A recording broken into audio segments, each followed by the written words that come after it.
Terus kalau peran dua lokomotif pemikiran kita tuh, Gus Dur dan Cak Nur, ke sosok Ulil tuh bagaimana? Wah, itu Cak Nur dan Gus Dur itu dua orang yang betul-betul membentuk saya itu dalam pengertian apapun itu. Dan itu bukan sesuatu yang main-main, karena saya itu dibentuk oleh Gus Dur itu jauh sebelum saya ke Jakarta. Ketika saya masih di pesantren, masih ngaji bersama ayah saya di pesantren bersama Kiai Sahal itu saya sudah membaca banyak sekali artikel-artikel Gus Dur Cak Nur. Ketika di majalah Tempo ada suatu liputan mengenai Cak Nur yang baru pulang dari Amerika, dari sekolah di Chicago. Kemudian ada satu edisi khusus yang dibuat oleh Tempo dengan judul Lokomotif Pembaharuan itu saya baca, meskipun mendapatkan majalah Tempo pada saat itu tahun 80-an di desa saya itu nggak mudah banget. Delaynya berbulan-bulan. Saya dapat itu, kemudian saya fotokopi ya. Dan setelah edisi itu lari, kemudian ada polemik ikutannya kan, ada perdebatan, ada kolom-kolom orang nulis kan. Itu saya ikuti semua, saya fotokopi, saya baca berulang-ulang itu kan.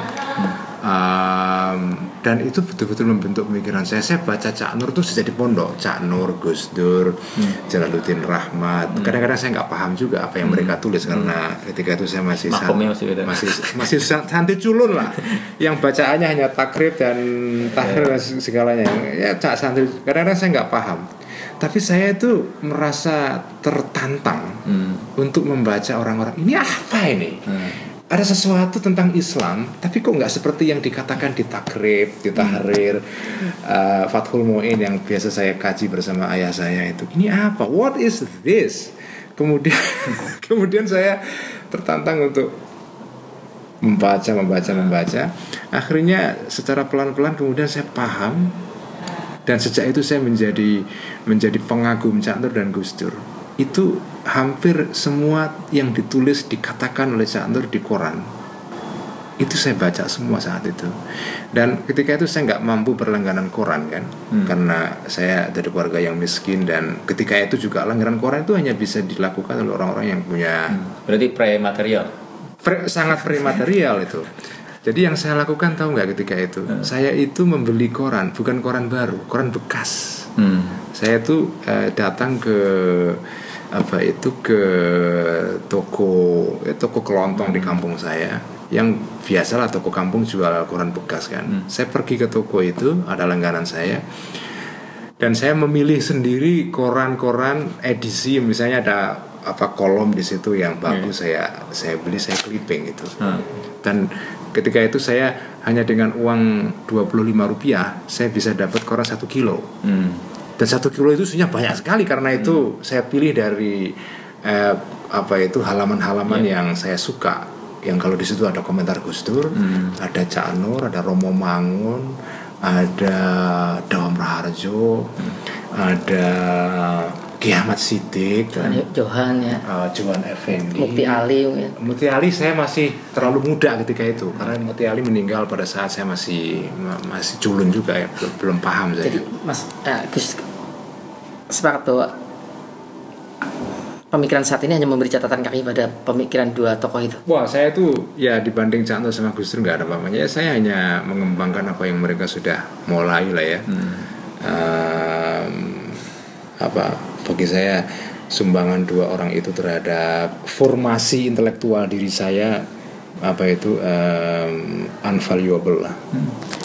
Gus, terakhir mungkin Gus, selama ini kan sebagai tokoh pemikir di Indonesia banyak undangan, datang ke sana ke sini, bertemu dengan masyarakat, berkomunikasi dengan masyarakat.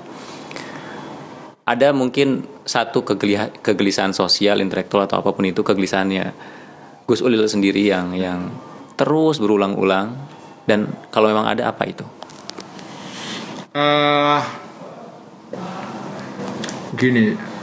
Sebetulnya sekarang itu undangan untuk saya berbicara di forum-forum akademis, forum-forum pemikiran ya, itu berkurang banyak sekali. Ada dua faktor.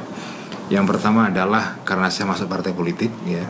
Orang menganggap begitu saya masuk partai politik, saya nggak peduli lagi dengan pemikiran Islam. Jadi sekarang undangan banyak berkurang, atau mungkin karena orang tidak suka dengan afiliasi partai saya di Demokrat, karena kemarin SBY kan nggak disukai banyak orang dengan cara yang nggak fair menurut saya. Yang kedua, mungkin orang-orang juga sekarang takut mengundang saya karena takut mereka kena label liberal. Jadi sekarang ini label liberal seperti label PKI. Okay. Jadi orang tidak mau diidentifikasi dengan label ini, ketakutan itu. Belum lagi beberapa tempat atau kampus yang mengundang saya itu kemudian mereka juga disatroni oleh FPI misalnya ya, oleh kelompok-kelompok yang anti pemikiran saya, di demo, diancam. Saya pernah datang ke Undip itu.